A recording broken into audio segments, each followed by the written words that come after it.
Hello, everybody, and welcome to another episode of the Black Spinner Music Podcast. And we're finally getting the show out there. We've been trying to get this one done. We tried it last week, and then we had technical difficulties where we weren't able to put it out, but we repeated it. And today's episode is Guest Pick by Mark Alden Taylor.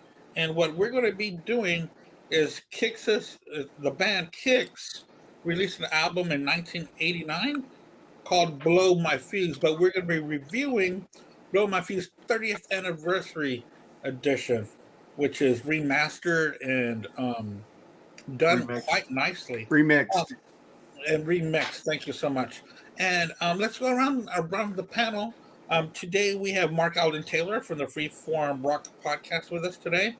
We are going to be doing his pick. Also, we have Jerry Soupy from the BS Sessions with Mark and Jerry, and also from the Gridiron Smackdown.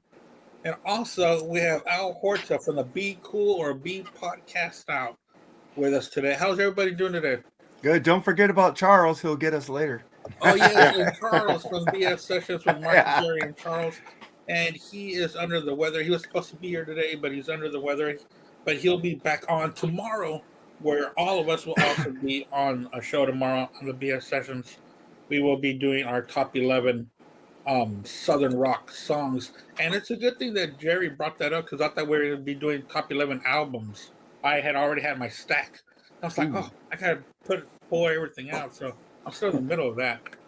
So today we're going to be talking about the band KIX, a late 80s hard rock band who released several albums, but this was their most popular one. Mark, why don't you tell us a little bit more about this album? Well, I know a lot of people got into this band like Midnight Dynamite and their other albums. I got into them late. Probably Al was into them on their debut album and got pictures with them because they're from around that, they tour on the East Coast majorly. They never come out to the West Coast, motherfuckers. I'm always looking to see them, but they're always on the East, man. They never come because they're huge in Massachusetts, man. Huge. They what is that festival there in Massachusetts that they do? M3. Yeah, they're always the headliner there. It's Maryland. That's Maryland. Maryland from Maryland. They always do that. They're always huge there. This album, I heard it because of the song "Blow My Fuse." Man, I heard that song, "Blow My Fuse." I go, yeah. I go, man, this reminds me like Aerosmith, like gritty sleaze freaking shit with like killer rhythms and killer beats. And it's just, the singer was just like, I haven't heard a singer like him. He's different. He's like, he has his own vocal style. And it's like, it just hit me right away. I went out and bought the tape cassette back then, didn't have a CD. And then they decided, I didn't notice it till they released this, the REblown remix. They remixed it with the guy from Rap, I can't say his name. Bo Hill. Alice Cooper Warrant. And he remixed it and had Joe Frigiato from Alice in Chains and Tesla master it. And it's fucking, I heard it and I go, oh my God, this is like, you know how like you have to pop your ears when your ears plug? This is what this album sounded like to me. I go, whoa, where's this all coming from? I go, in my car, I play both versions and I go, the drums and bass are hitting harder in my car and everything. It's not muddy. And when Jerry gets to a song, I'll tell you he didn't like a song, but now he likes it. But I don't want to ruin it for you people. But this album is just amazing how they just redid it. And it also has like demos and how good the band was. It's 2 CD set. It shows you their demos they had of this. And it was like, this band is very polished, even with demos. That's how I got into the band. Why I wanted to do this album, because it's like night and day between the original. Wow. Of course, I didn't hear the original. I heard this, and it was a very impressive album. Very impressive with this album. What do you want to share about this album, Jerry? No, that's a really great album. I remember hearing "Cold Blood" was actually the first song I heard about. It was all over MTV. Well, I didn't know with this album. This was their 4th album, I think. I didn't know that. I thought they had 2 before this. I like how Mark describes it. It's muddy sounding, but He thinks it sounds like Aerosmith. I think they sound more like AC/DC kind of in a way, in my It's opinion. mixed between AC/DC and Aerosmith. But Steve Whiteman, man, he's a great singer, man. I mean, this band kind of got lost in the shuffle of 80s glam bands, But this was a really solid album. And when Mark introduced me to this version of it, the new remix version, man, wow, it blew me away, man. It was like so solid sounding. I mean, so surround sounding, than the Tin Can sound the original came out with. I was really, really, really impressed with this one. And there's a couple songs that I didn't like, which I actually like now on the album. So, good for them. They did a really good job of remixing this album. So, happy about it. Cool. Excuse me, Al. What do you think about this album by KIX? Well, yeah. I got into KIX with the Midnight Dynamite album, the previous album, which came out in '85, and that was produced by Bo Hill. The original one, the original Blow My Fuse was Tom Werman, Dwayne Purdell, I think, or something like that. Dwayne Barron and John Purdell, who did Ozzy's No More Tears album. But Tom Werman, he's famous for doing like Cheap Trick and Motley Crue and stuff like that. So he did the original version. And then Bo Hill came in, who did Midnight Dynamite, came in and remixed this one. I had the original since it was first released. It was in '88. And I had Midnight Dynamite. Then when this came out, I immediately went out and got it. And I loved it right away. It was just kind of a continuation of their hard rock sound. Because it kind of started out, in the early rounds, had like more of a kind of a new wave-ish kind of influence in there and stuff. Still had hard rock, but with Midnight Dynamite, I think they found their sound on that album. And this was kind of a continuation of that sound. And I love the album, man. Top to bottom, it's a solid album, man. Like, it's pretty killer. And like Mark, I had the cassette, played the shit out of it. And I lived with the original for longest time, and then when I heard you guys were gonna do this, I never got the remixed version. I never even really heard it, so I pulled it up and I listened to it. And I'm like, wow, there's a big difference between the remixed and the original, sound wise and stuff. I mean, it was a lot of stuff brought forward in the mix, and like the drums sound huger. It seems like they kind of Bill Hill kind of stripped away a lot of the '80s kind of reverb and made it a little bit drier sounding. And I was hearing things that I didn't hear on the original. At first, it's a little, you're so used to the original, it's kind of a little jarring. But as I continue to listen to it, I'm like, wait, yeah, the remix is pretty killer. So I actually, I haven't gotten it yet, but I did order a copy of it so I can have a hard copy of the double disc. And I can't wait to have that and play it in my car and stuff like that. So, but yeah, it was really cool kind of revisiting the elements with a different kind of coat of paint on it. So yeah, that's my, I loved it back then and still love it now, so. Well, like I was saying earlier before, that this was my first listen to not just this album, but to the band, period. I've heard of them, but never really sat down and heard their music. So when Mark said he was going to do this, I was like, okay. So I went ahead and I pulled it up and I heard it every day for about a week or so. And sometimes even twice a day. And I really liked this album. They were really above their contemporaries at the time. Their lyrics were smart-ass lyrics. Their music is, y'all are right, was a big influence by AC/DC and Aerosmith. And they carried that torch without sounding like a copycat, but sounding authentic and wearing their influences on their sleeve. And I really, because AC/DC and Aerosmith, of course, we all love those bands. It was really cool to hear a band like this kind of carry their torch. Those two bands were kind of in the middle of the ground. So this was a refreshing album to listen to. I really enjoyed it.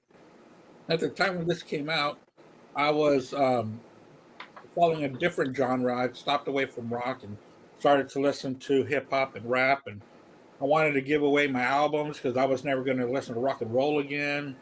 And my uncle told me, dude, don't give anything away. Just keep it. You'll change your mind. And I told him, Blasphemy. That's what I was thinking. I go, stop listening to rock and roll. I said, Holy no way, moly. man. I'm from the streets now. Well, that, but that lasted like 3 months. So I kind of missed out on a couple of the hard rock bands between 88 and 89. So, but I'm glad I'm back on board because this was a fantastic album. And like Al said, I'm going to look for this so that I can have a hard copy of this. Yeah, I So- sent you guys the link to buy it because it's Yeah. $35 on our site. Thank you. On their band website, that's even better because it goes Yeah. straight. I mean, I'm guessing that they keep all the money if you're buying it from their website. Yeah, and they have some cool shirts there too. I was looking at some shirts. To go, ooh. That's cool. So let's start off with track one. We'll go with Mark, and we'll go around the horn, and we'll talk about the songs and what we think about them, and we can either rate them or rank them or not. So go ahead. We're gonna start off with Red Light, Green Light, TNT. What a freaking title! You're going, what the fuck is this? Red light, green light, TNT, and then you hear him go, red light, green light, TNT, and that fucking rip, and he's just fucking singing his ass off on this fucking song. It's like the title looks stupid until you hear the fucking song and the context. So this song fucking rules. I love it. It's one of my, I don't have a favorite on this album because they're all fucking great. Well, what do you think about this track, Jerry? It's a good song. I mean, I think there's better songs I could open it up with on this album than that one. I mean, like Mark said, Steve Whiteman's vocals are out of this freaking world. It's an okay song. It's not my favorite song on the album, but it's okay. It's not super great, but it's okay. I think there's a couple more songs on this album that should have opened it up, but excuse me. He's Lizzie Hale's vocal coach, right? Oh, really? I didn't know that. Oh, Yeah, dude, Lizzie got Hale me. loves the fuck out of him. Yeah, he's her vocal coach. Yeah. But just to add to Jerry, I thought this was a perfect opener for this. It really comes out with a lot of energy. Al, what do you think about this first track? I agree with you, Andy. I think this was like I think this is a great opener for the album. Great energy. Steve Whiteman comes out swinging. Vocally, he's in full vocal mode here, man. He's killing it. Like you were saying earlier, they got the AC/DC, the Aerosmith influence, but they definitely put their own stamp on it. They're not they're not derivative of those bands. They're KIX, but they're showing their influences. So, but yeah, definitely, man. Like, cool riff, man. Real energetic. Great way to start off the album. And I remember the first time hearing it, I was like, yeah, man, they're kicking ass right out of the gate. So I love it, man. I don't know. I didn't really rate these or anything like that. I just gonna go track by track and just give my thoughts on it. So, great opener. So that's my take on it. Yeah, I thought I wrote down some notes on each track. This has that kind of Aerosmith with a horn kind of sound there towards the end. It kind of reminds me a little bit of like maybe Toys in the Attic, like the song. Yeah. A little bit. It's got like that kind of feel to it. That Almost beat. kind of like a similar riff a little bit. If you really listen to it. So I mean, they started their album off with that, and these guys started off with this song. So I kind of get that vibe from it. So Yeah, I really dug the song. I gave it a 5 on a scale from 1 to 5 because, like I said, I thought it was a great opener. It really does do a good charge to you. The second track is "Hey While It's Hot." Get it while it's hot. Get it while it's hot. Get it while it's hot. Thank you so much. Just autocorrect. Get it while it's hot is track number 2. What do you think about it, Mark? Fucking great song. It's like, get it while it's hot. I'm on fire. Get it wild. Don't be too cool. Get it wild. Listen. Fucking riffs again. And the drummer is just kicking so much ass. It's like you just want to open your windows and fucking blast everybody out if you have a good system in your car and say, hey, motherfuckers, listen to this. This is fucking real music. Turn off that Snoop Dogg shit, even though I like Snoop Dogg. But this is fucking real, raw rock and fucking roll here. This song rules. Yeah. Well, what do you think about the second track, Jerry? Best fucking song on the album, man. This song fucking rules, especially the new remix, man. Like Mark mentioned, the drums and bass on this fucking song are fucking intense, man. Again, like I said, very, very AC/DC stylish song in my opinion. But man, it's a fucking great tune. I think it's one of the videos they released on MTV, if I recall. Mm-hmm. I love it, man. Great fucking song. Now we're talking. I think it's the best song on the album. Oh, wow. Yeah, one of our viewers said back in the day, some said Red Light, Green Light sounded too close to Communication Breakdown by Zeppelin. I can hear that a little bit in there now that I'm here. A lot of them that's brought up. Yeah. Yeah, well, thank you so much for that comment. Al, what do you think about the second track? Love it, man. It's got that synth intro, which kind of fades in on the remix now instead of like coming right in. It's kind of like, and then while the synth intro is going on, they start coming in like lightly with like a riff, which kind of reminds me a little bit of like High Voltage by AC/DC, kind of, you know, like the start of it. And then the main riff, actually, if you really listen to it, it kind of is very similar to Cinderella's Shake Me, even down to like the organ. Kind of like, man, if you compare the two, it's almost like very similar. Like they heard that song and it kind of inspired them. You know, when I heard it, I was like, damn, that could like kind of confuse me for Shake Me, you know, even down to the organ sound that they have mixed in with the riff. So, but like, it's a killer song, dude. I mean, I love it. Again, man, it's got like an AC/DC-ish feel to it. Nothing else I can say. It rocks. Yeah, yeah. The riffs on this song is fantastic, and also what stands out are the guitar solos on this album. Yeah, oh god, yeah. Which stands out compared to what was going on at the time when you had a lot of costume wearing and, you know, a little bit of poserish going around. We had this band come out and was back to authentic hard rock and roll. Yeah, it's Brian like Forsyth. that. Who was the other guitarist? I can't remember his name off the moment. Brian Forsyth is one of them. Who was Ronnie the other Yonkins. guitarist? Ronnie Yonkins. That sounds right. Yeah, okay. Yeah. So yeah, they're a great fucking team, man. Yeah, no, they're a great dual team. They kind of, again, like, you know, Andy said it earlier, they kind of got lumped in with like the hair metal thing, which I think like it's the same situation with like Tesla. Yeah, these guys just came out, you know, just like raw rock and roll, dude, and no frills, and just like, you know, kicked ass, bro. And they weren't like glammed up and all any of that crap, you know. So I thought they were like a breath of fresh air in the midst of all the hairspray and spandex. And I don't hate all that stuff. I like some of that, you know, but we needed a little like coming back down to a street level, and these guys kind of brought that along with like Tesla and Guns N' Roses, like of that ilk, you know. So right, I'm hearing a lot of the same words as what people talked about Appetite for Destruction in '87. You know, getting back to the roots of it all, and it seems like, I mean, I'm not saying that this album is the same feel as Appetite, but you know, it kind of did the same thing. It kind of continued the hard rock movement towards the '90s. That would, you know, it was a little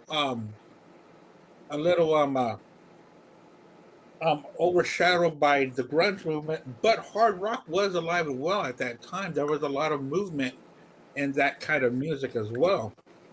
What were you going to say, Jerry? No, I was going to say about that. I would put this up heaviness wise with Appetite for Destruction, man. As far as the heaviness of the album, you know, it's not Definitely, obviously dude. it's not as good as Appetite, but still, I would, as far as heaviness is concerned, and fucking just solid, straight out loud, fucking awesome rock and roll, I'd put it up with it any day of the week. I actually listen to this more than Appetite. Maybe Appetite's a burnout factor, but I've been listening to this album just as long as Appetite. Right. So I think a lot of people are probably like that, you know. Yeah, but a lot of times, all because an except for album, Charles. right? All because an album outsells another does not mean that it was that much better. Yeah, just tell that to Charles, because Charles keeps telling me, well, they sold that. All right. Who cares? I like what I like, bitch.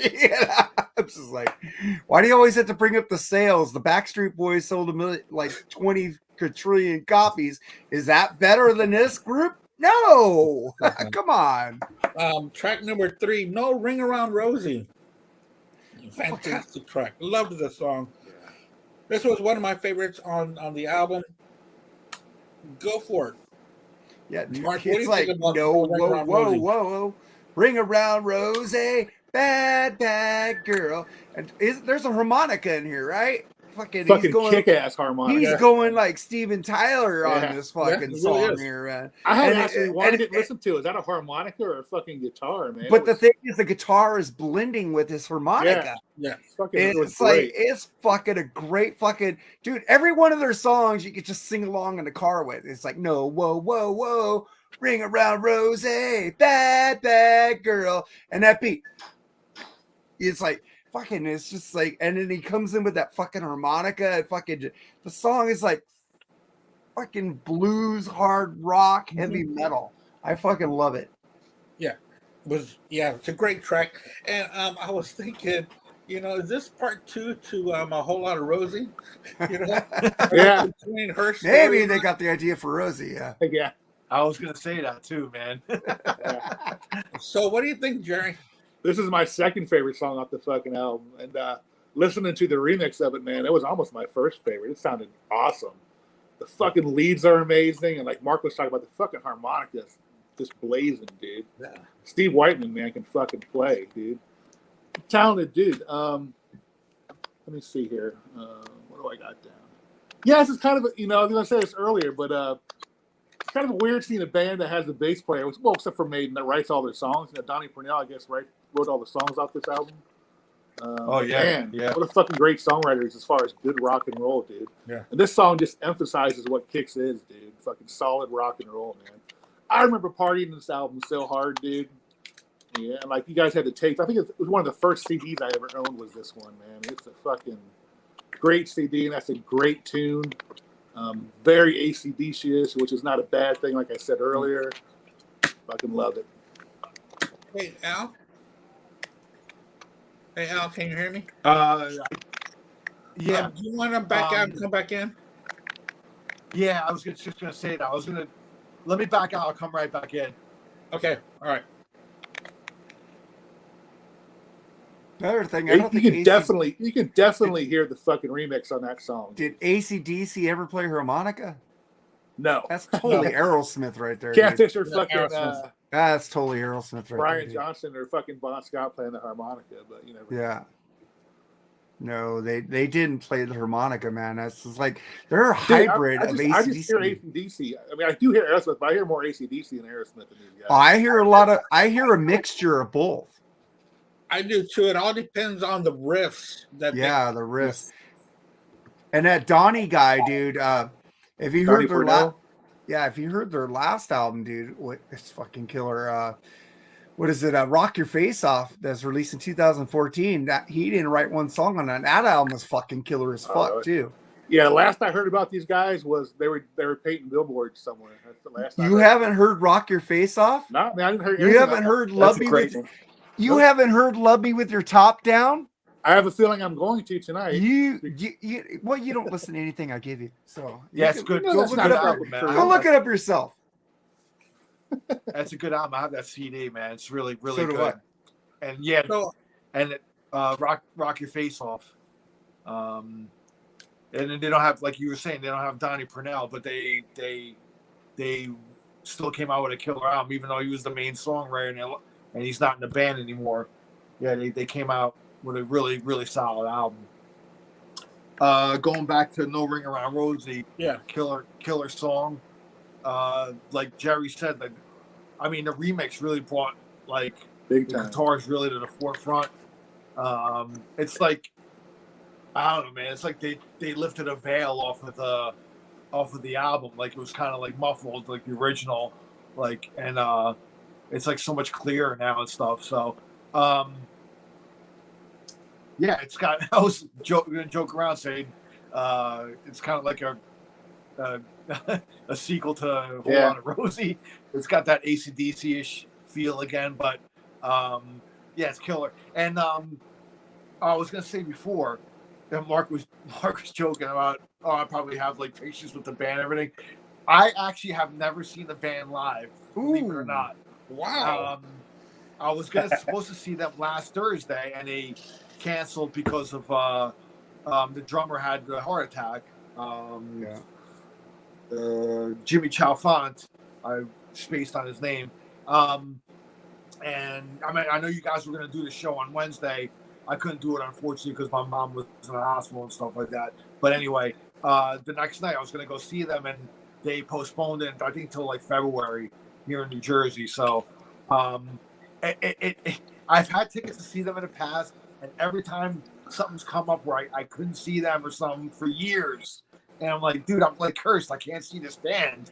And so like they're on a bucket list of mine to see. And I mean, they were a staple here in New Jersey. I mean, they've always played here so many times, dude, and I just always miss them. So I can't wait to see them, man, finally.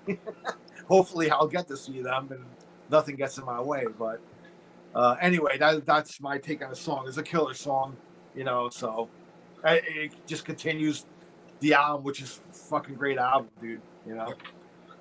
And one of our listeners, Bill Elam, who's been a long time member of the Black Spinner Circle, Bill he used to rules. deliver pizza with this on his auto reverse tape deck in his Camaro, nonstop. Hi, Bill. This, remember those tape decks that would just That was like one of the greatest inventions go ever back. at the time, man. yeah, you would just I That used to have automatic I used to have the transport- Sony pull-out one that fucking had all reverse on it.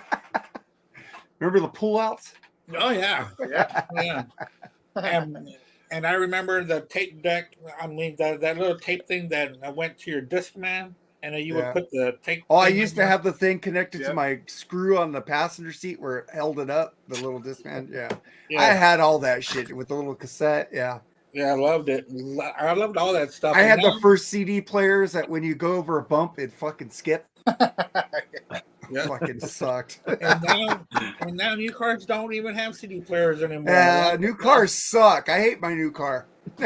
I actually have to get a new CD player in my car. Mine's going on it, so I can't live without CDs. So I gotta put another Lucky I have to. another player. You got a cassette player though in your car, don't you? No, that's my dad's truck Oh, okay. that has the cassette. I have to. I have a Dodge Charger that has a CD player in it, but the factory CD player is going on it. There was a CD that was stuck in there for like months, and I couldn't get it to eject. And finally, like every day when I'd get in my car, I'd hit eject just to see if it would come out. It wouldn't come out. Finally, one day I came in there and I ejected it. I had Paul's Boutique in there by Beastie Boys. Oh man. And I didn't want to lose that CD because it's the original CD release of it, which is, I like having the originals, my originals and stuff. Yeah. So, and finally it popped out. I'm like, yes. So I took a shitty like CDR or something, and just to test it out, something I wouldn't care if it got stuck in there, and I put it in, and then I ejected it, but it came out, but it was coming out slowly. So I was like, I know, yeah, the motor's going on the CD player. So I'm actually, a friend of mine has the stereo shop, and I'm gonna go order something new. He's gonna install it for me. So, but something modern. I'll have a CD player in there, but something that I can stream from my phone to it, and have Bluetooth and shit like that. Get So, one of those ones with the screens on it, dude. Dude, I can't Yeah, sync my I mean, phone. he told me- Go ahead, Al. Sorry. Yeah, he told me I can get like a a Blu-ray player if I want it there and shit like that. I don't know if I'm gonna go that far, but anyway. Yeah, Right. inside my I've got a Hyundai, not a Hyundai, Yeah, I do. A Santa Fe, and I got a CD stuck in there, That's what I have. My wife has that. and it just spins and spins. But it's Judas Priest Metalworks in there. I mean, it Oh, plays, but I can't take it out. But I don't know how good it Oh, is it's now stuck. because dude, It's stuck in there as well. yeah, because I've already It's jammed stuck. a butter knife. I don't know what else, so I don't know. before I got my Go new on you car, go on YouTube and Yeah, I tried that. just like because I was trying. You put like tape on like a little spatula. You can put it Yeah, in there and you can kind of try to grab the CD and bring it out, but it wasn't happening for me. But maybe it can happen for you if you do it that way or something. I don't know. yeah. Anyway, My uncle wants to take it all apart and put it all back together for me. We're like, okay, well, we'll see how that goes. What were you Yeah. gonna say, Mark? oh, I was just gonna say the car I had before had a 5 CD disc changer, but the thing is, you put in one CD, it loads it. You put in another CD, it loads it. You put another CD, it loads it. That was fucking awesome. I could put 5 like new CDs I just bought before I had a chance to rip them into my iTunes, and that was fucking amazing. And then I go get this new 2020 Corolla, and I go, "Where's the CD player?" Oh, they don't make those anymore. I go, "What the fuck?" Right? I was pissed. So now I get a new CD. I got to come to my computer, rip it into my computer, and put it into my fucking phone. All right. my friend has a car that has a CD player in there where if you put the CD in, you can actually hit a button and it'll rip the CD into like it has like its own hard drive, and you can Nice. actually like you can rip the CD in the car player, and then like I would bring CDs with me like when we go on a drive. He's like, "Yeah, let me get it, man," and then now he'd have the album and give him back the CD, and then he'd have the album saved in there. Well, I think that's kind of cool, you know? That is awesome. Yeah. Yeah. That's cool. I miss my Yeah. CD player. Yeah, I have Fucking, a 2011 Kia Sorento, man. I can't even pair my phone in it. It's like the technology doesn't meld anymore because I got the new iPhone. Fuck.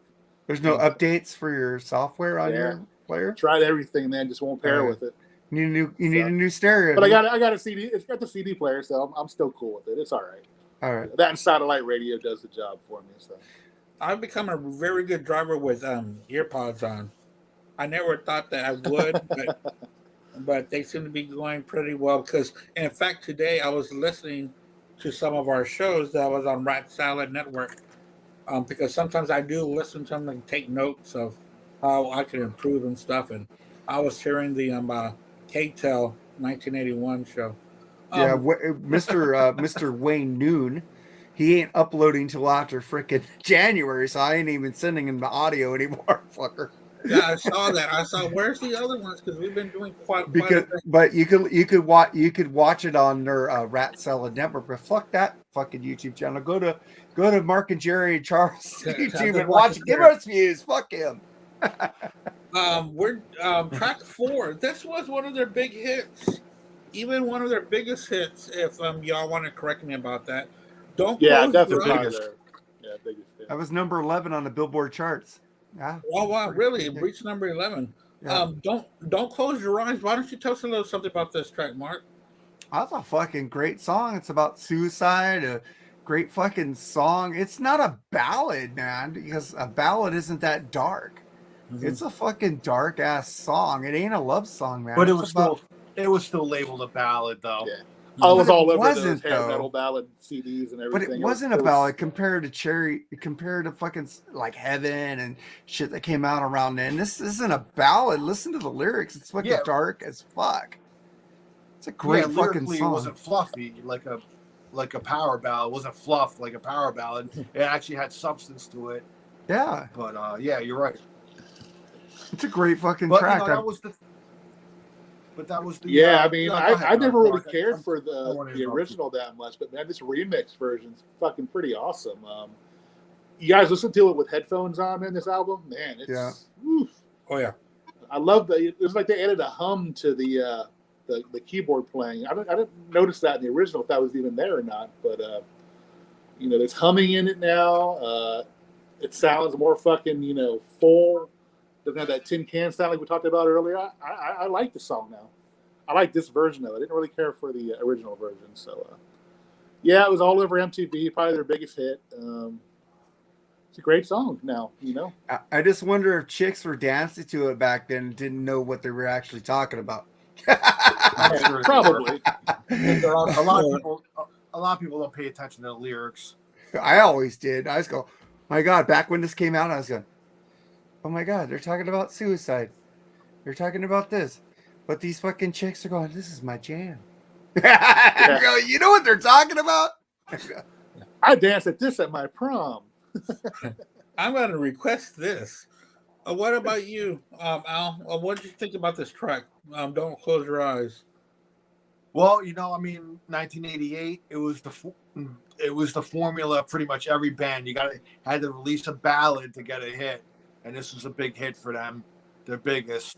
But like Mark said, lyrically, I mean, it wasn't fluff; it had substance to it, you know. And but it was still a great song. I mean, the beginning with the piano takes a page out of, like, you know, Home Sweet Home kind of start to a song, but I mean, it's still, you know, KIX and Steve Whiteman's vocals are incredible on it. I mean, he sings beautifully on it, and I love his vocal style, man. He's got like a rasp to his voice. It's got balls to it. It's not, you know, it's not sappy or anything like that. So, yeah, it's a great song, man. I mean, but like again, 1988, it was the formula for band. First single was usually a rocker. Second single, you hit with the ballad, get that hit, and it was big on MTV. And I heard it on, I even heard it on pop radio too. You know, so they crossed over pop radio at the time with this song. So good for them, though. I mean, you know, every band strives to have that one song that pays the bills. So I'm sure this paid a lot of bills for them. So, well, you know, not what they said. They said that they sold 2 million copies of this album, but they didn't make a penny off it because they owed the record company for the first 3 albums. Yeah, so, bad deals. Yeah, bad deals. Yeah, just like countless other bands. Yeah. Yeah, you know, they just want to go out there and play music, but they don't understand the business side of it, and they just sign anything hate speech to go fulfill their dreams. But there's always a lawyer and an accountant and all sorts of people with. It seems like one of the most crooked businesses ever. And, yeah, the horror stories that you hear from some of these bands. Yeah, you know, it's like, damn. You careful what you sign, I guess. You know, and the Rock and Roll Hall of Fame, this last one, when I was seeing the inductory speeches, man, it's a tough business to really be in and to sustain a career in it. It's, you know, you gotta have the balls to do that, you know. And I mean, you might get screwed, but it all depends on how strong you are to stay in it. What I thought about the song, you saw The Star too, didn't you, Mark? You know me so well, don't you? You didn't notice that in the beginning? No, I just noticed it when he got out, so I had to change my hat. So what I thought about you see, when I first heard this years ago, I thought it was just another plain ballad without even really paying attention to it. But when I was hearing this album, it's a sad song about suicide. That's what I got from it. And he even says the word suicide within the first verse. And I just, you know, it was about a girl with a very lonely life. And I was like, wow, man, they really cut deep into this. And this whole album shows the songwriting in this as well. Number 5, she dropped me the bomb. She dropped me the bomb. What do you think? It's a fucking great fucking jam, man. It's like dude, like I keep saying, there's not a bad song on this album. It's like you listen to this album and then like what you had that auto reverse cassette deck like Billy Elam was talking about. Just let it keep going because it's nothing you need to skip. It's like fucking. It's a great song. Steve is just kicking ass, and the remix version just brings up that bass and that drums on it. It's just fucking booming on my system. It's like it's got boom, boom. It's like fucking listening to NWA. It's like boom, boom. It's like fucking kicking ass. I love it. Jerry, what do you think of She Dropped Me the Bomb? I don't disagree with Mark on this one. This was probably my least favorite song on the album. He's right though. The fucking remix version is a little bit more promising, I think. But all in all, I just never listened to this. I never really liked this song. I listened to both versions of it, and I just didn't really appeal to me. So to me, this is probably the weakest song on the album. Oh wow. Al, what do you think of She Dropped Me the Bomb? Killer riff, man. When I listen to the song, it reminds me of very similar the riff to AC/DC. If you want blood, you got it. It's got a very similar riff to it. Again, it has the AC/DC feel to it, right down to the riff, but they make it their own. But listen to both songs side by side. You'll definitely hear that riff. Great song though. I love it. Like Mark said, it's not a bad song. To me, there's not a bad song. No, I like the song. I just, there's some I like a little more than the others, yeah. But I mean, the remix of this is pretty killer, man. It really improves on the original. So, yes, Bo Hill remixed this record. Thank Facebook you. user. Yeah. You guys need to sign up with SteamYard so we can see who the fuck you are. Yes, so that we can hear, so that we can talk about y'all's names and mention y'all. I thought this was one of the best tracks on here as well. I put the thing that separates KIX from the others of their peers, if they had any, was their smart lyrics and real musical chops. They should have been bigger. That's what came to my mind when I heard Definitely. She Dropped Me the Bomb. Track number 6, Cold Blood. Cold Blood was also a single that was released off this album. I think they released 3 singles off this album. Is that correct? I think so. Yeah, Blow My Fuse, Cold Blood, and Don't Close Your Eyes, I think. So Cold Blood, I thought had I a don't think great anyone forget it chorus. while it's hot. Maybe I don't know, something like that. I don't know. I thought Cold Blood had a great chorus and harmonies, and the guitar solos really stuck out again on Cold Blood. What do you think, Mark? It's like it's like cold blood's all you bleed, and the fucking riffs just going off, especially on the remix version. It's like ear candy. It's like you want to hit go back. Let's listen to those riffs. Let's listen to Steve sing that shit again. The chorus is just fucking amazing. I fucking love this song. Well, what do you think, Jerry? Fucking song rules. It's a staple on Hair Nation to this day, man. Yeah. Fucking great riff, and like you said, man, fucking super catchy chorus, man. Love it. I mean, what else more can I say? It's just a great rock and roll tune, man. Like Andy said, man, I'm surprised this band didn't get the due it deserves, man, because I thought they were probably one of the better bands that come out of the 80s, especially with the fluff that was coming up with Danger, fucking, the Britney Foxes, Pretty Boy Floyd and stuff like that, man. I mean, these guys were fucking levels above those guys. And then Hotwire was just as good, man. Those guys came out for the death rattle of that type of music in the late 90s, I know, but yeah, these guys should have definitely been bigger in my opinion than they were. Yeah, I think people just didn't want to have fun anymore because Hotwire was fucking Girl Money, fucking shit like that. They were fucking still going, and it was a different sound than this album, but it was fucking cool. A fucking great album too. What do you think about this track? Al? Cold Blood. Man, whenever I hear this song, it just brings me right back to 1988 when I first started driving. I had a '79 Cadillac Coupe de Ville, a big yellow banana boat with a Pioneer deck in it, and I jammed this tape and cruising around. It was a cruising strip, a town over from me, where me and a bunch of people and just everybody would cruise that strip, and it just brings me right back to that time, just cruising up that strip, playing this song and just fun times. It was a great time in my life. And when you start driving and getting out there, it's definitely like, you feel free, dude. Like you just get in your car and just go cruising, have nowhere to go. You just like cruise around, dude. Oh, Just yeah. listen to music, and then that's what I did. And this song just has fond memories, brings me right back.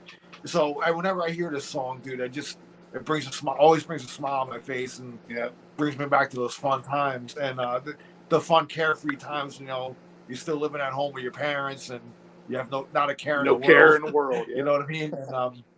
And I gotta say though, like, this is a rare instance actually, and I know it's gonna sound weird, but I actually prefer the original version than the remixed version on this one. I don't know why. The remixed version just kind of sounds a little like too much. You know what I mean? Like, whereas like the original one, like it's a catchy ass song, and the chorus. I mean, I think everything just sits fine in the mix on the original one. I think this one kind of goes too much in like certain areas. I can't explain it, but I don't know. It's just my preference. I prefer the original version to this one, but it's a rare instance on this album. But it's like one of my favorite songs on the album. I love it, and it's catchy. And I remember the video. The video was really cool. There was a real hot chick in the video, kind of like just at the band's concert, and she was singing along with them, like watching them and stuff like that. She was really good looking though. Yeah, and I never got like, tired. That chick's hot. I never got tired of this song either, man. Some of those I've never songs got tired of this song burnout, either.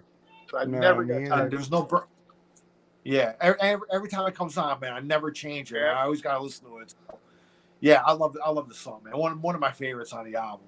Yeah. If I have a favorite. So.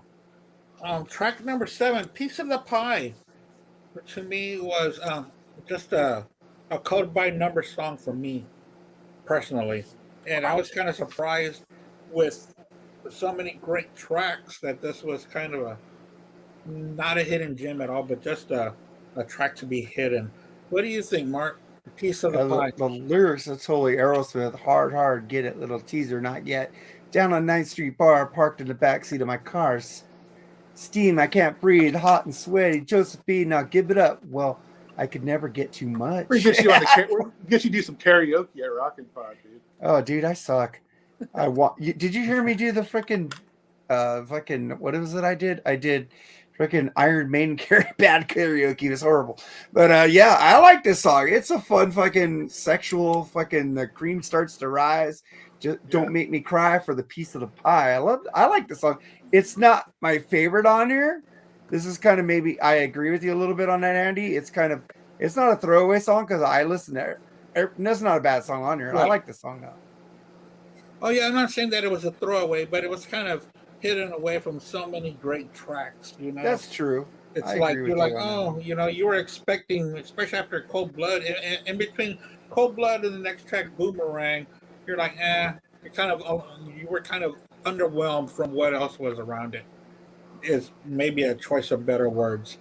Jerry, "Piece of the Pie." I like the song, man. I love the sexual relations in the lyrics, man. It's not the best song on the album, but it's better than some of the other ones on here, man. Yeah, I enjoy it, man. It's a good tune, man. Very fucking. Be right back. Yeah. One of those songs that gets the girls going, if you know what I mean. So yeah, liked it. Hey, Bill. I really didn't notice any difference in this one. This is one of the songs that I didn't notice that much of a difference in the remix and the original. Mm-hmm. I mean, they sounded pretty much the same. Maybe it's just me. I don't know. But yeah, good song, man. I enjoy it. What about you? What do you think about "Piece of the Pie"? I'm actually surprised, but this is like one of my favorite songs on the album as well. I love this song, man. I love the riff on this, the way the riff starts, and then the second guitar comes in with the same riff, and it just kicks in, and I don't know, man. It's just the riff is just killer on it, and it's got a great hook for the chorus. Yeah, it's sexual, but hey, those were the times, Bands wanted to have fun, And Yeah. and Mark's right, man. It's got a bit of that Steven Tyler-ish kind of lyrical rhythm to it, and style. Um, definitely Aerosmith-ish on this one. But I mean, I love the song, dude. It's in my top tier of favorites, dude. I mean, I'm kind of, I don't know. You guys saying it's kind of middle. No, I said I like whatever, it. but No, I love this song. I'm just saying, out of all the songs on here, this will be like my least favorite. That's what I was maybe saying. because I'm a guitar player and I love the riff of it. Maybe that's why. And I just love the riff. It just blows my face off. And I don't know. That's just the way it is, man, with me. So the remix, I disagree a little bit with Jerry. I find the remix, the guitar sound a lot different than the original one. I think there was a lot of differences in the remix and the original, but I don't know. That's the way I'm hearing it. I didn't really listen to this album on headphones yet, so I'd like to delve into that. I listened to it. I streamed it in my work truck, past week, like listening to it. So it sounds great on this with stereo, and my work truck has a pretty nice stereo system in it. So, yeah, I mean, I'll do the headphone test on it soon, but I mean, I love the song, so that's all I got on it. Yeah, Bill, if you want to comment, just write your name at the end. That'll be just fine as well. Instead of having to, I know that you said that you're trying to log in and all that so that your name appears, but just put your name at the end, and we'll be sure to mention it. Track number 8, Boomerang. To me, it was a killer riff, and again, they brought back that harmonica sound that they had in the beginning, and it was another kick-ass song, man. I really love the song Boomerang. What do you think about it, Mark? This is my favorite song off the album. I just fucking love this song. Like, he's trying to get rid of this chick, and she keeps coming back. He says, boom, boom, boom, boomerang. She's a boomerang. I think we've all had that kind of girl before. So yeah. It's like, he says, sometimes you're just so damn hard to please. Yeah. Oh, dang. It's like, man, I tried to leave you keep coming back. They said, I finally shook you, baby. Had to stop, look around. Well, I was out with the boys last night. They said your baby's back in town. Boom, boom, boom, boomerang. I'm like, this fucking lyrics rule. I love this song. It's so catchy. Yeah, and again, it's got that hard rock sleaze sound to it. I love it. Yeah, sleaze rock is my favorite. And Rush. Sleaze rock and Rush. Sleaze rock and Rush. Yeah. But two opposite ends of the spectrum. Right. I would like Geddy Lee to make a sleaze rock album. Come on, Geddy. Let's do it. Well, listen to the first one. In the mood. Yeah. There's his sleaze. That's as sleazy as Rush will get. Yeah. As it's gonna get, man. Jerry, Boomerang. That's a great song. And, I was going to mention what Mark said about, trying to get rid of this girl that keeps coming around. Actually, it's actually happened to me. I'm sure it's happened to all of us once in our life. But very relatable song. All their songs are relatable, on this album, in my opinion. So it's probably it's the 4th best song on the album, in my opinion. Like the great fucking riffs, kick-ass harmonicas. Love it. Cool. Al, what do you think about? Yeah, dude, love. It's a great song too, man. Yeah, the harmonica. I love the slide guitar that's on here too. Really, really cool. Oh man. yeah, got that. Yeah, cool slide guitar and it's got that sleazy bluesy-ish hard rock. That only. I mean, again, man, KIX is like one of those bands that like they should have been bigger, man. Like it's when the scene was changing, they had that brand of rock that should have weathered the storm. Nobody should have gave them shit for anything or turned their back on them. They were playing, dude, no frills, kick-ass rock and roll, just like Tesla, just like that. And I don't know why they got lost in the shuffle, man. It just sucks, dude. you know, and there's other bands that are like a quarter of their talent that, you know, get more acclaim and shit. But, you know, just fucking buy their albums and just keep fucking rocking them, man. I can't wait to see them live, though, man. It's one of those bands. Lucky they've they eluded never me. come out here. Yeah, I mean, and I live only a state away from them, so Yeah. you know, I can't wait, you know, to see them. So hopefully the plans will line up and I can see them and shit. So You know, that's what I got. No, I was about to say that we were talking about how they should have been bigger.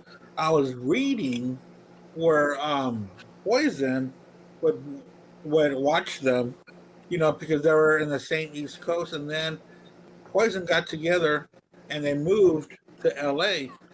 and that Brett Michaels stole his onstage moves, and when KIX came to the West Coast, they went to go see a Poison show, and they were amazed, going, "Dude, this is our stage show. These are our moves." Yeah. So I don't know how true that is. That Poison stole from KIX and brought it to the West Coast and got a lot of more fame, and then KIX was left behind, kind of in the remains when because Poison was from Pennsylvania actually originally, right? Yeah. And yeah. these guys are from Maryland, so it's not that far apart.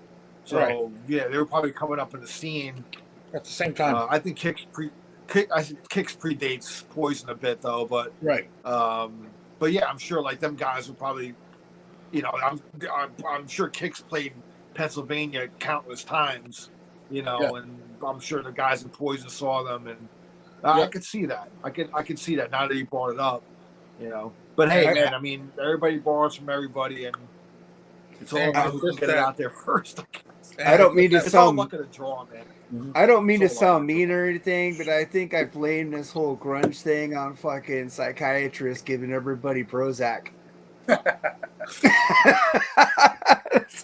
Because this music is fun, but they want to hear, "Oh, I'm so sad." You know, fucking Prozac makes you sad. It doesn't help you. Drink some whiskey. Have fun. But Again, going back to that, the whole change of the scene. I agree that some of it needed to be wiped out. It got so diluted. Oh, I agree with that too. Big time. It's third and fourth rate bands, dude. That needed a shake up. Yeah. Unfortunately, like the wave took out everybody, though. I mean, there should have been, you know, bands like KIX and Tesla and all them should have been left standing. Nobody should have touched them. They had the right idea, and I don't know.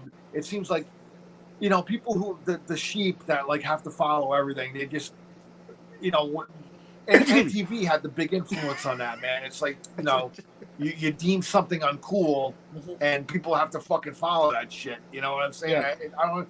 For me, again, like I've said this on past shows, just because the scene changed didn't mean I threw out my Rat albums, my Motley Crue album. I mean, I had time to listen to all that shit along with Soundgarden and Alice in Chains. I don't understand why you have to get rid of one. And it's so stupid, dude. I don't understand people's mentality. Yeah. Right. But I agree. It was the record companies also, though. yeah, I mean, it was just such a fucking. It was just so. I mean, again, like I said, some of it needed to get wiped out, but select few could have made it through, and you know, some did. I mean, Def Leppard survived, and obviously Bon Jovi, but they changed like their sound, you know, too. Aerosmith a little bit. Yeah. So Well, anyway, that's my rant on that. Oh, well, The thing, you know, Janie Lane said he went into CBS Records, and they were like the huge talk of CBS Records. He went in there, and all there was Alice in Chains everywhere, and they didn't even want to talk to him. They like kind of pushed him out of the building. And it's like the record companies did it, and MTV colluded with the record companies to push the new stuff. Instead of, they just said, "Okay, we're done with this. Let's do this now. Let's change the whole scene." It was corporate. This is corporate shit, and people followed them like sheep. Yeah, and the media pushes it too. The media's making fun of them, calling them names. They're not cool Big anymore. yeah. Butthead with Winger Yeah. T-shirts, and Yeah. Metallica was You can cool. make- You know, Dude, you can honestly do a whole episode show on like something like this. You know what I mean? Yeah. Like, Oh yeah. because it's funny. Like, just real quick on this, like, there were some bands that actually, it's weird. I mean, listen, the band that actually knocked Nirvana off the #1 spot was actually Def Leppard with Adrenalize. Yeah. That knocked Nevermind off of #1 on the top. So there was bands that kind of pushed through, and I mean it took pushing, but like, dude, fucking Firehouse, they had a hit in 1995 on their third album. They had like, I mean, it was the song was a bit more adult contemporary, so it was kind of a hit more on Ellis Truck, but they actually had a hit. I mean, for Firehouse to have a hit in 1995 was like unheard. It was like, dude, where did this come from, dude? You know what I mean? So there's certain bands that kind of, if you really like kind of research it, they kind of like push through, like by changing up their sound a little bit. Some bands got harder, heavier to survive, like Skid Row and shit like that. Pantera. Some bands went the well, Pantera saved metal in the 90s. Yeah. They were Glam Terror first, but they changed. So. Yeah. Yeah. But they changed their image like right at the right time, man. You know. But anyway, I'm not gonna dwell on that. We could save that for another episode, but I'm just saying, man, like, you know, KIX got unfairly maligned in the whole change thing. So Yeah, they just got left behind during the changing of the guards. I've said this many times. I was buying the Warrant albums. I was buying the Pearl Jam. I was buying the Soundgarden. I was buying all these like old metal bands, and I didn't know there was a change, but I just noticed, how come they're not showing these bands on MTV anymore? Whatever. I still got the album. No, it was cool because I was able to go to Walmart and get the $2 bin, man. They had all kinds of them. It was fucking great, man. I loved it. Hey, listen, another example is Poison with Native Tongue. They actually had a hit with Stand. Yeah. I remember that video getting a lot of airplay on MTV in 1993, and this was like right dead in the middle of alternative. And I remember that video getting airplay. So I was like, some bands still. I mean, granted, Stand was a different Poison. It was a little more mature. It wasn't the party Poison anymore, but still like a more had Richie Costa. But still, I mean, they managed to get a hit on MTV, which was like surprising to me. I mean, so there were certain bands that still kind of broke through and survived, you know. But then you got Pretty Boy Floyd and all that shit. I mean, but then you got Dio and Iron Maiden and Judas Priest playing clubs back in that time. Yeah, That's crazy, man. It was just a weird time for heavy metal, man. Well, they had Blaze Bayley though, so you could expect that. But dude, we dissing on Blaze again, man. Dude did the best he could. Dude. Whatever. Track 9, guys. Is we're doing that, aren't we? The title track, "Blow My Fuse," is it's odd to have the title track of the album to be so far down the line, in my opinion. I don't see that often. But once again, you know, it scored a 4 out of 5 for me. Again, they kept this album just churning. It was great. What do you think about it, Mark? That's my second favorite song on the album. I just love it. It said, "Blow my fuse," and you want to go, hey, it got nothing to lose. Blow my fuse. That riff. Hey, I can't give it to you. It's fucking Steve Whiteman's on fire. The band is just fucking ear candy. This fucking song rules. This is like another one, like Boomerang. I just fucking play it like 3 or 4 times before I go to the next song. I love this song. Yeah. Sometimes you got to hear a song more than once. It's that good. Oh, yeah. It's like Led Zeppelin. A lot of songs I got to hear like a million times, too. What's your take on it, Jerry? It's a fucking great song. Very Bon Scottish AC/DC, in my opinion. It's a great... Oh, shit. I'll be right back, guys. Sorry. Yeah, it's a great song. I love it. All right. Go to Al. Yeah, awesome song, man. I noticed on the remix that they included more like the beginning chatter in the studio than like the original version. So it's kind of cool to kind of hear that the chatter before they start the song, and yeah, Blow My Fuse, Red Light, Green Light, TNT, kind of like Midnight Dynamite, and they had this obsession with like, like blowing shit up and stuff like that. So it's kind of cool, yeah, great song, dude. I can't. It's a great title track. Yeah, it's weird like how the title track is like second to the last song on the album, but I think this was a single as well, right? Yeah, it was. So, I remember it didn't get much airplay, I don't think, on MTV or radio, but I do remember seeing the video of it on MTV. So if I remember correctly, they did have a video for this, right? I think so. Yeah, anyway, yeah. So yeah, I love the song, dude. One of my favorites as well. So definitely AC/DC-ish, and again, like they weren't afraid to show their influence, but they definitely have their own sound as well. I mean, I love the raw. I mean, you can't go wrong with AC/DC anyway. So exactly. But, I mean, like again, Andy said, they weren't like a copycat. They had their own stamp on it, which was great. So. Yeah, it's like you can hear an AC/DC album and then throw on a KIX and still enjoy both of them, and not overlap with similarities. The last track of this great album, Dirty Boys. Yeah, the last track on here, Martin, Dirty Boys. Dirty Boys, man, goes out with riffing.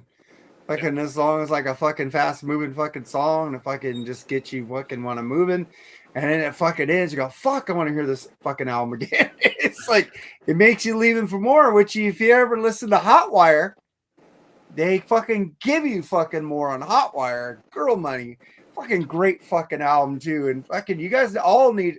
Well, Al's heard it. Rock Your Face Off, dude. 2014, and we're still waiting for a new KIX album. Steve Whiteman's had a solo album out. Eddie Trunk was. I haven't heard it yet. I need to hear that Steve Whiteman solo album he just released like last year. I need to check that one out because I do love Steve Whiteman. But Dirty Boys, man, it just ends in fucking thunder and lightning right there. I love that fucking song. Yeah, and that's the great thing about an album ending on a high note. We talk about this on the BS sessions when we're curating our own albums. And where we put songs to start off and to end, and the flip side. It's very important where bands place the songs, and it's so important that this song is still so exciting, and they put it at the end, and it's not like, oh, this album's finally over. Hell no! Like, man, I want to hear this again. I want to throw on another album. I want to keep on listening to music. Here you go. When's the next album coming out? When's the next album coming out? Yeah. And I got that Hotwire. We're having storms and a lot of wind here. A fucking tree branch broke up, hit our carport. Ooh, your car okay? Man. Yeah, it's okay. It's just fucking like the carport's like on its side, kind of over the concrete. Do you have damaged structure? What's that? A damaged structure or no? Yeah, it's got like a little indentation where the branch hit it, and it moved. Okay. We were having some strong ass winds. And that blew our garbage can over last night, and it moved it to the side. Off its concrete. Have you lived in the high desert in California? I've been through it. Oh, yeah, it's horrible.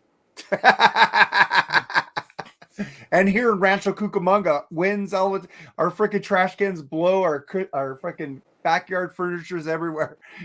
Yeah, dude, you'll be here in March, man. You're probably here in tornado season, man. You might get lucky. Shit. We'll just sit in your basement and fucking drink beers. Man,